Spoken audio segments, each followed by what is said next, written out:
दोस्तों, बहुत समय पहले की बात है। किसी नगरी में एक युवक रहा करता था। वह युवक बहुत ही शर्मीला था। वह इतना शर्मीला था कि जब भी उसके सामने कोई नया व्यक्ति आ खड़ा होता तो वह उससे बात तक नहीं करता था। यहां तक कि जिन्हें वह जानता था, पहचानता था, उनसे भी बात करने में उसे बहुत शर्म आया करती थी। वह उनसे भी ठीक से बात नहीं कर पाता था और अपनी इस समस्या के कारण वह खुद ही बहुत परेशान रहता था, क्योंकि वह अपने जीवन में कुछ कर ही नहीं पा रहा था। धीरे धीरे समय बीतता गया और समय बीतने के साथ साथ उस युवक की शर्म आने की आदत भी बढ़ती चली गई, जिस कारण वह अत्यधिक निराश रहने लगा, परेशान रहने लगा, चिंतित रहने लगा। उसे यह समझ नहीं आ रहा था कि वह अपनी इस समस्या से किस तरह से छुटकारा पाए। उसके घर वाले भी अब उसकी इस समस्या को लेकर बहुत चिंतित रहने लगे थे। वे सोचते थे इसका क्या होगा, या अपने जीवन में कुछ कर पाएगा भी या नहीं।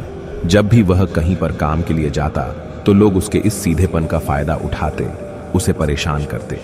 वह कुछ ज्यादा कह नहीं पाता था, जिस कारण उसे कोई कुछ भी कह देता और वहां से चला जाता। इन्हीं सब कारणों की वजह से उसका मन कहीं भी किसी भी काम में नहीं लगता। वह हर काम को कुछ ही दिनों में छोड़ दिया करता। उसके मन में बहुत कुछ चल रहा था। उसके मन में विचारों के तूफान उठ रहे थे। वह सबसे बहुत कुछ कहना चाहता था, लेकिन अपनी इस आदत के कारण वह किसी से कुछ नहीं कह पा रहा था।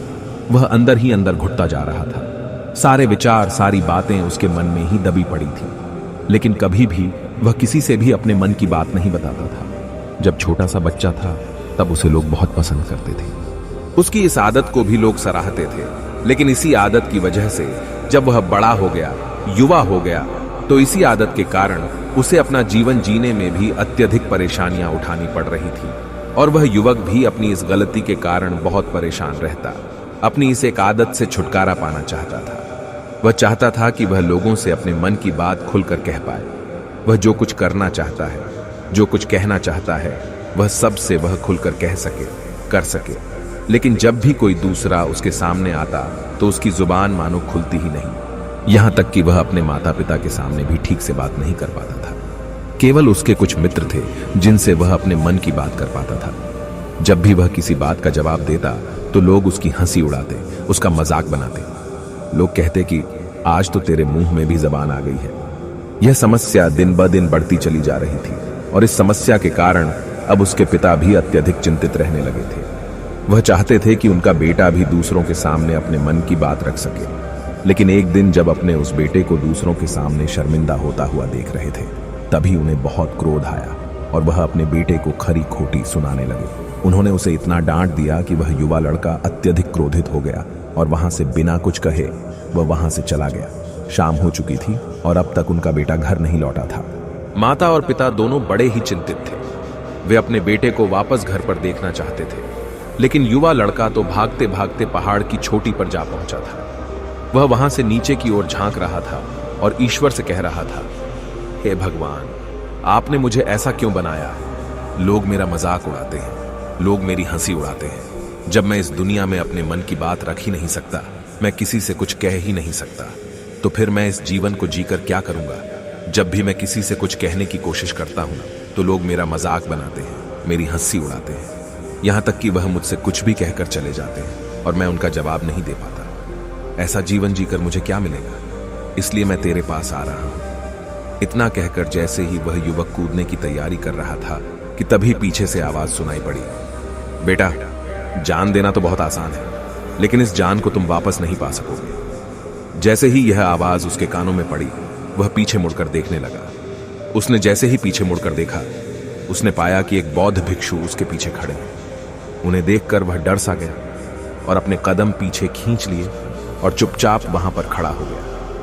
अपनी आदत के कारण वह उनसे कुछ कह नहीं पा रहा था। तभी बौद्ध भिक्षु उस युवक से कहते हैं, बेटा, क्या बात है? आखिर तुम यहां पर क्या कर रहे हो? और तुम अपने इस जीवन को क्यों समाप्त करना चाहते हो? यह अनमोल जीवन बहुत कम लोगों को नसीब होता है और तुम्हें यह जीवन व्यर्थ लगता है। इस पर वह युवक कहता है, नहीं नहीं, कुछ नहीं, मैं तो बस यहां पर खड़ा होकर देख रहा था। तभी बौद्ध भिक्षु उस युवक से कहते हैं, बेटा, मैं जानता हूं कि तुम यहां पर क्या करने आए थे। तुम मुझसे कुछ नहीं छुपा सकते, लेकिन मैं चाहता हूं कि तुम अपनी समस्या मुझसे खुद बताओ, तभी मैं उसका समाधान तुम्हें बता पाऊंगा। यदि तुम चाहते हो कि कोई तुम्हारी मदद करे तो उसके लिए पहले तुम्हें ही आगे बढ़ना होगा। यदि तुम चाहते हो कि मैं तुम्हारी समस्या का समाधान करूं, तो तुम्हें मुझे अपनी समस्या बतानी होगी, वरना मैं कुछ नहीं कर सकूंगा। उन बौद्ध भिक्षुओं की यह बात सुनकर वह युवक कहता है, नहीं नहीं, मैं ठीक हूं, मैं सच कह रहा हूं। उस युवक की यह बात सुनकर बौद्ध भिक्षु उस युवक से कहते हैं, ठीक है बेटा, यदि तुम नहीं चाहते कि मैं तुम्हारी मदद करूं तो कोई बात नहीं, मैं तुम्हारी बात पर विश्वास कर लेता हूं।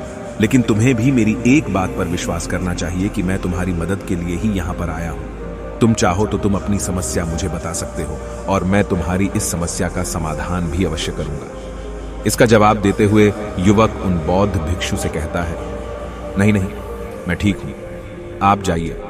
इस पर वह बौद्ध भिक्षु उस युवक से कहते हैं, ठीक है बेटा, यदि तुम चाहते हो कि मैं यहां से चला जाऊं तो मैं यहां से चला जाता हूं, लेकिन मेरी एक बात याद रखना, मेरे जाने के बाद मैं तुम्हारी कोई मदद नहीं कर पाऊंगा और हो सकता है कि तुम्हारी मदद के लिए कोई और आगे भी ना आए। इतना कहकर बौद्ध भिक्षु पीछे की ओर मुड़े और अपने मार्ग में आगे बढ़ने लगे। वो युवक वहीं पर खड़ा होकर यह सब देख रहा था।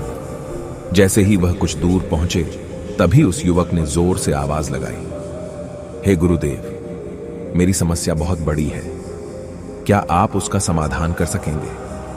क्या आप मुझे उसका समाधान दे सकेंगे? यह सुनकर बौद्ध भिक्षु वहीं पर खड़े हो गए। पीछे मुड़कर उन्होंने उस युवक की बात का जवाब देते हुए कहा, बेटा, इस दुनिया में कोई भी ऐसी समस्या नहीं है जिसका कोई समाधान ना हो। यदि तुम मुझे अपनी समस्या बताओगे तो मैं उसका समाधान अवश्य करूंगा। तभी वह युवक उन बौद्ध भिक्षु से अपनी समस्या बताते हुए कहता है, गुरुवर, मेरी एक बहुत बड़ी समस्या है कि मैं शर्मीला हूं, जिस कारण मैं किसी से कोई बात नहीं कर पाता। यहां तक कि मैं अपने मन की बात भी किसी को नहीं बता पाता। जब भी मैं किसी से बात करने की कोशिश करता हूं तो लोग मेरा मजाक उड़ाते हैं, मेरी हंसी उड़ाते हैं। जब भी मुझे कोई खरी खोटी सुनाता है, उल्टी सीधी बातें करता है, तो मैं उनका जवाब नहीं दे पाता।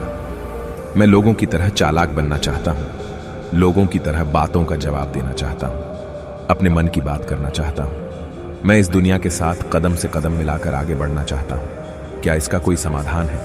उन भिक्षु ने उस युवक की सारी बातें ध्यानपूर्वक सुनी और फिर जवाब देते हुए कहते हैं, बेटा, जरूरत से ज्यादा शर्मीला होना, इसका अर्थ यह है कि तुम्हारे अंदर कोई डर है जिसे तुम पहचान नहीं पा रहे, जिस कारण उसका समाधान करने में भी असमर्थ हो। शर्म करना अलग बात है और डरना अलग। जब हमारे भीतर डर होता है, तब हम कहीं भी, किसी से भी कोई भी बात नहीं कर सकते।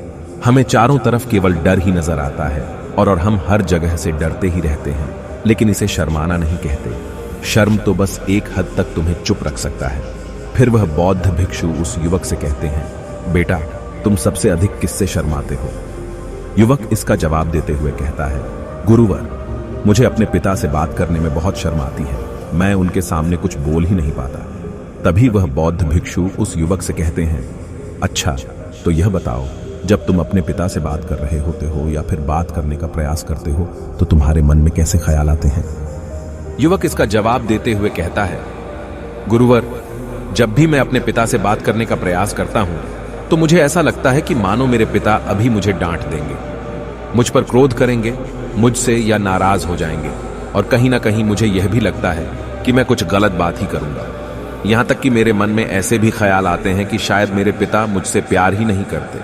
परंतु गुरुवर, आप कहते हैं कि शर्म अलग है और डरना अलग बात है, तो क्या कोई ऐसा उपाय है जिससे मुझे डर ही ना हो?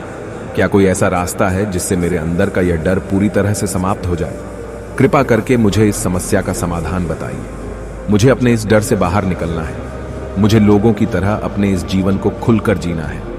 उस युवक की ये सारी बातें सुनकर बौद्ध भिक्षु उस युवक से कहते हैं, जाओ और अपने पिता से कहो कि मुझे कुछ काम करना है और उसके लिए मुझे आपसे कुछ धन चाहिए।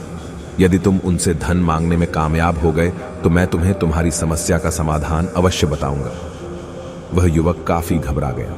उसने उन गुरुवर से कहा, हे गुरुवर, मुझे यह कार्य न दीजिए, मैं उनसे कुछ नहीं कह पाता। उनके सामने तो मेरी बोलती तक बंद हो जाती है, मैं उनसे धन भला कैसे मांगूंगा? यह बात सुनकर बौद्ध भिक्षु उस युवक से कहते हैं, तब तो तुम्हारी समस्या का कोई भी समाधान नहीं है और न ही तुम कभी भी अपने जीवन को खुलकर जी पाओगे। यह बात सुनकर युवक उन भिक्षुओं से कहता है, गुरुवर, ऐसा न कहें, कृपा करके मुझे कोई और कार्य बताइए, कोई ऐसा कार्य जिससे मेरे अंदर का डर पूरी तरह से समाप्त हो जाए, कोई ऐसा समाधान बताइए। इसका जवाब देते हुए वह बौद्ध भिक्षु उस युवक से कहते हैं, बेटा, यदि तुम्हें अपने अंदर के डर को समाप्त करना है तो पहले तुम्हें मेरा यह कार्य करना होगा जो मैंने तुम्हें कहा है। वह युवक घबराकर काफी देर सोच विचार करने के बाद पूर्ण गुरुवर से कहता है, ठीक है, यदि आप चाहते हैं कि मैं इस कार्य को करूं तो मैं इसे करने का पूरा प्रयास करूंगा। इतना कहकर वह युवक अपने घर लौट जाता है। उसे देखकर उसके माता पिता बहुत खुश हो जाते हैं और वह युवक अपने पिता से डरते डरते कहता है, पिताजी, मुझे आपसे कुछ बात कहनी है। इस पर उसके पिता कहते हैं, बोलो, क्या बात है? युवक आगे कहता है, पिताजी, मैं कुछ काम करना चाहता हूं और उसके लिए मुझे आपसे कुछ धन चाहिए। क्या आप मुझे कुछ धन दे सकते हैं? इतना सुनकर उस युवक के पिता ने उसकी ओर ध्यान से देखा। काफी देर देखने के बाद वह खुशी से झूम उठे और तुरंत ही उन्होंने कुछ धन अपने पुत्र के हाथों पर रख दिया और कहने लगे, बेटा, इतना धन काफी है कि तुम्हें और चाहिए? इसके जवाब में वह युवक अपने पिता से कहता है, नहीं नहीं पिताजी, इतना काफी है, मैं इतने से काम चला लूंगा। वह युवक उस धन को लेकर तुरंत दौड़ा दौड़ा उन बौद्ध भिक्षु के पास लौटा और जो धन उसने अपने हाथों में ले रखा था उसे दिखाते हुए वह कहता है, गुरुवर, जैसा आपने कहा था, मैं धन लेकर आपके पास आ चुका हूं। मैंने अपने पिता से धन मांग लिया है। अब मुझे आप मेरी समस्या का समाधान बताओ। तभी बौद्ध भिक्षु उस युवक से कहते हैं, अरे इतनी जल्दी क्या है, अभी तो तुम्हें मेरे लिए एक और काम करना है, तभी मैं तुम्हें तुम्हारी समस्या का समाधान अवश्य बताऊंगा। और यदि तुम मेरे लिए इस कार्य को नहीं पूरा कर सके तो मैं तुम्हें कभी भी तुम्हारी समस्या का समाधान नहीं बताने वाला। तभी वह युवक उन बौद्ध भिक्षुओं से कहता है, हे गुरुवर, अभी तो मैंने आपके लिए एक काम किया है, अभी आप मुझे एक और काम करने के लिए कह रहे हैं। तभी बौद्ध भिक्षु उस युवक से कहते हैं, हाँ, तुम्हें मेरे लिए एक और काम करना ही होगा। वह युवक एक बार फिर से काफी देर सोच विचार कर उन बौद्ध भिक्षु से कहता है, अच्छा ठीक है, बताइए, अब मुझे क्या करना है?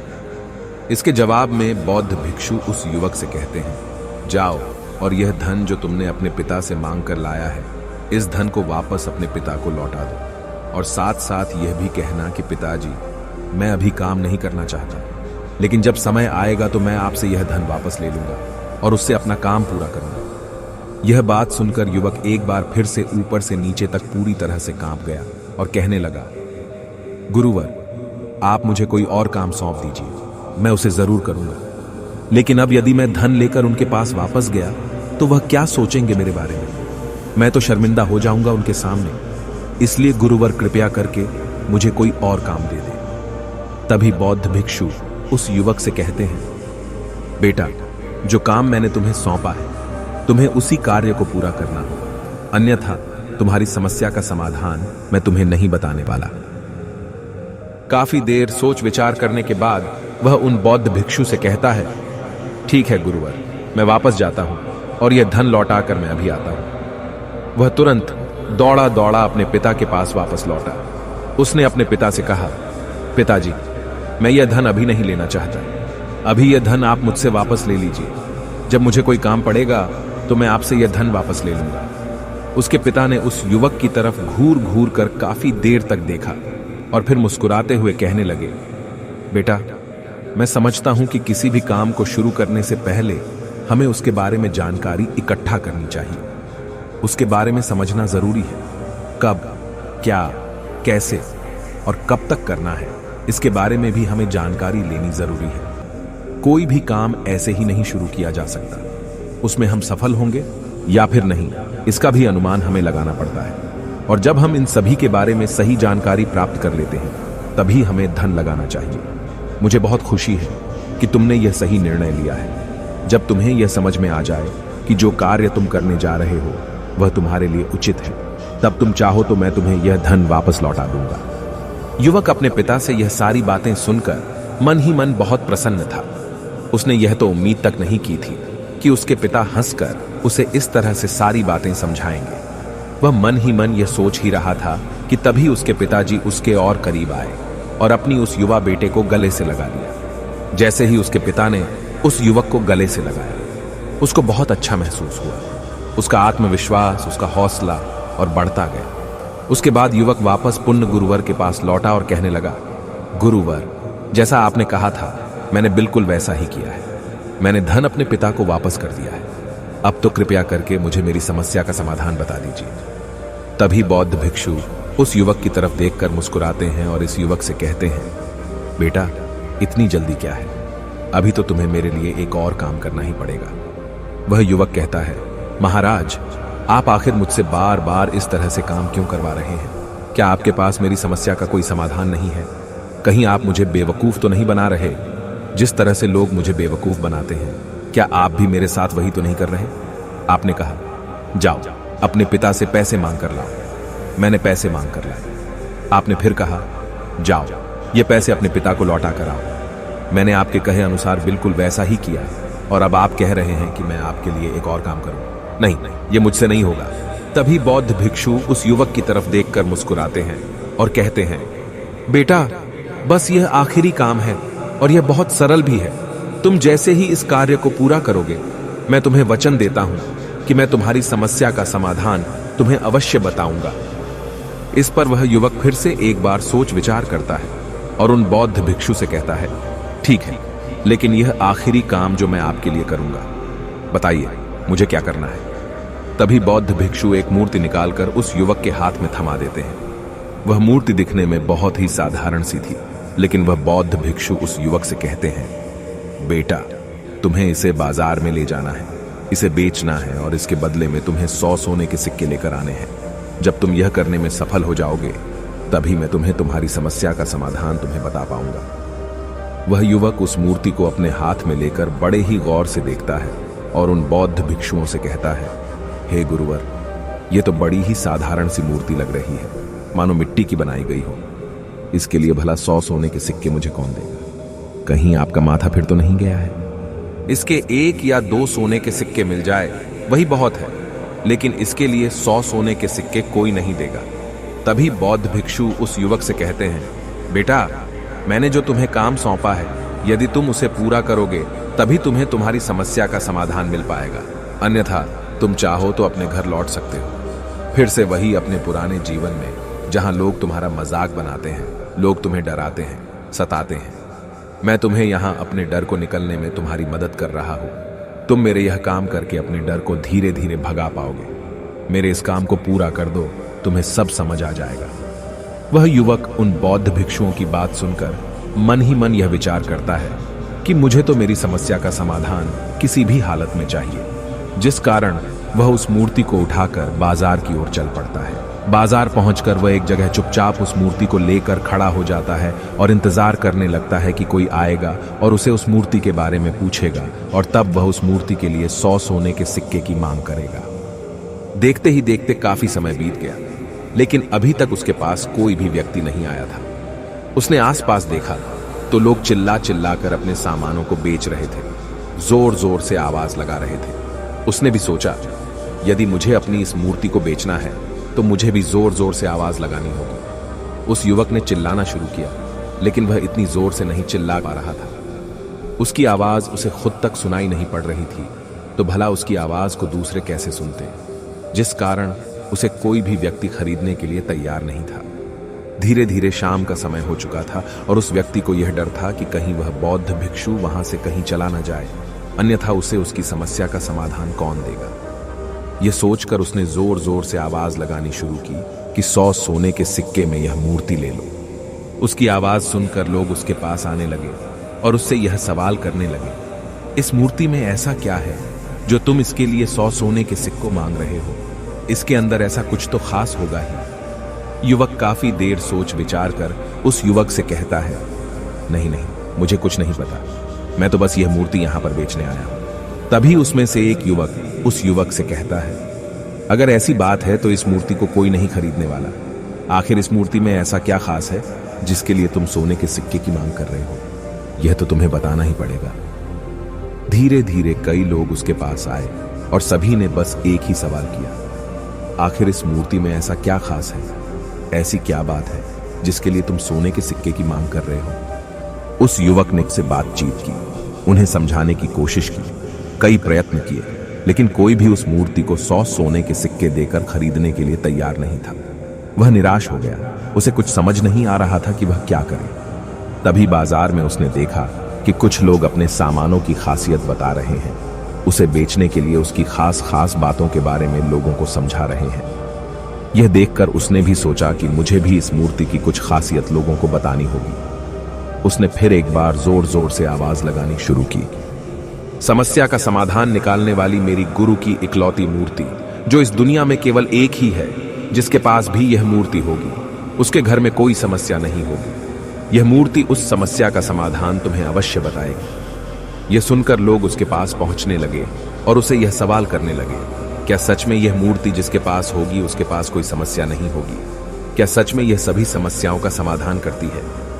इसका जवाब देते हुए युवक कहता है, हाँ, सभी समस्याओं का समाधान कर देती है। यदि आप इस मूर्ति को ले जाते हैं, आपके घर में कोई भी समस्या होगी तो उसका समाधान ये आपको अवश्य बताएगी। चाहे कोई भी समस्या हो, कैसी भी समस्या हो, कैसी भी परिस्थिति हो, आपको इसका समाधान अवश्य मिलेगा। इतना सुनने के बाद अब वही एक मूर्ति सबको चाहिए थी। उस मूर्ति के दाम लगाने लगे। कोई उसे 200 सोने के सिक्के तो कोई 400, कोई 600 तो कोई 1000 सोने के सिक्के देने के लिए तैयार था। उस मूर्ति की कीमत लगातार बढ़ती जा रही थी। जैसे जैसे लोगों को पता चलता जा रहा था कि यह मूर्ति लोगों की समस्या का समाधान करती है, लोग उसे किसी भी कीमत पर खरीदने के लिए तैयार हो गए थे। अब वह युवक भी आत्मविश्वास के साथ और जोर से चिल्ला रहा था, लोगों को उस मूर्ति के बारे में समझा रहा था, बता रहा था। अब उसके मन में कोई डर नहीं था। वह लोगों को उस मूर्ति के बारे में पूरे आत्मविश्वास के साथ बिना घबराए उस मूर्ति की खासियत बताने में लगा हुआ था, जिस कारण लोग उस पर भरोसा कर रहे थे और वह भरोसा लोगों की नजरों में नजर भी आ रहा था। जैसे जैसे अंधेरा होता गया, लेकिन लोगों की भीड़ मानो कम होने का नाम ही नहीं ले रही थी। लोग उस मूर्ति को खरीदना चाहते थे। उस युवक ने जोर से आवाज लगाई कि मुझे क्षमा करें, यह मेरे गुरु की मूर्ति है और मैं इसे बेचना नहीं चाहता। इतना कहकर वह युवक उस मूर्ति को लेकर वापस खाली हाथ लौट आया और उन गुरुवर के पास पहुंचा और उन गुरुवर से कहने लगा, हे गुरुदेव, आपका बहुत बहुत धन्यवाद। इस मूर्ति ने मेरी समस्या का समाधान कर दिया। मुझे समझ में आ गया कि मेरी क्या समस्या थी। हालांकि मैं इसे बेचकर सोने के सिक्के तो आपके लिए नहीं ला पाया, लेकिन मुझे मेरी समस्या का समाधान अवश्य मिल गया। आपका बहुत बहुत धन्यवाद। इस बात को सुनकर बौद्ध भिक्षु उस युवक से कहते हैं, बेटा, मैंने तुम्हारी समस्या का समाधान नहीं किया है, तुमने तो खुद ही अपनी समस्या का समाधान किया। अपनी समस्या तुमने खुद ही सुलझाई है। तुम्हारे मन में हजारों सवाल थे, मैं यह करूंगा तो लोग क्या कहेंगे, मेरे बारे में क्या सोचेंगे। यदि मैं अपना मुंह खोलूंगा तो लोग मेरे पर हंसेंगे। यदि मैंने मुंह खोला तो मैं कुछ गलत ही करूंगा। ऐसे कई सारे विचार तुम्हारे मन में थे, ऐसे कई सारे डर तुमने अपने मन में पाल रखे थे। लेकिन जब इस मूर्ति के बेचने के दौरान तुमने उन हजारों लोगों का सामना किया, उनके सामने खुलकर अपनी बात रखी, उनके सामने खुलकर वह कहा जो तुम्हें कहना था, तो तुम्हारे मन का डर खुद समाप्त हो गया। जिसे तुम शर्माना कहते थे, वो अपने आप ही तुम्हारे भीतर से कहीं गायब हो गया। युवक अपने गुरु की यह बात सुनकर अपने गुरुवर से कहता है, गुरुवर, आप सही कहते हैं। आपने आज मेरे मन में वो विश्वास जगा दिया है जिसे मैं अब अपने जीवन में कुछ भी हासिल कर सकता हूं। आपका बहुत बहुत धन्यवाद। डर को धीरे धीरे खत्म करने से ना ही आपको शर्म आएगी और ना ही डर लगेगा। और जब आपके भीतर का डर हमेशा के लिए समाप्त हो जाएगा, तो आप अपने जीवन में जो भी कुछ करना चाहते हैं, जो भी कुछ पाना चाहते हैं, उसका रास्ता आपके लिए पूरी तरह से साफ हो जाएगा और आप अपने मार्ग पर तेजी से आगे की ओर बढ़ने में सक्षम भी हो जाएंगे। इसलिए लोग क्या कहते हैं, क्या कहेंगे, ये सब छोड़ दीजिए और खुद पर विश्वास कीजिए, क्योंकि आप ही हैं जो अपने इस डर का सामना कर सकते हैं। अगर आप किसी ऐसे व्यक्ति को जानते हैं जो हर वक्त शर्माता है या अपनी बात खुलकर लोगों के सामने नहीं रख पाता, तो ये वीडियो उनके साथ शेयर करना ना भूलें। दोस्तों, उम्मीद है कि आपने आज के इस वीडियो से जरूर कुछ न कुछ सीखा होगा। ऐसी ही ज्ञान से भरपूर कहानियां सुनने के लिए सब्सक्राइब करें। और दोस्तों, हमें काफी सारे कमेंट्स आए हैं ये पूछते हुए कि हम कहानियां कहां से लेते हैं। हमने इस बारे में सोचकर अपने मेंबर्स को ये कहानियां देने का फैसला किया है। तो अगर आपको कहानियां पढ़ने में इंटरेस्ट है तो प्लीज बोधि इंस्पायर्ड की मेंबरशिप ज्वाइन करें। चलिए मिलते हैं एक और वीडियो में, तब तक के लिए अपना ख्याल रखें। नमो बुद्धाय।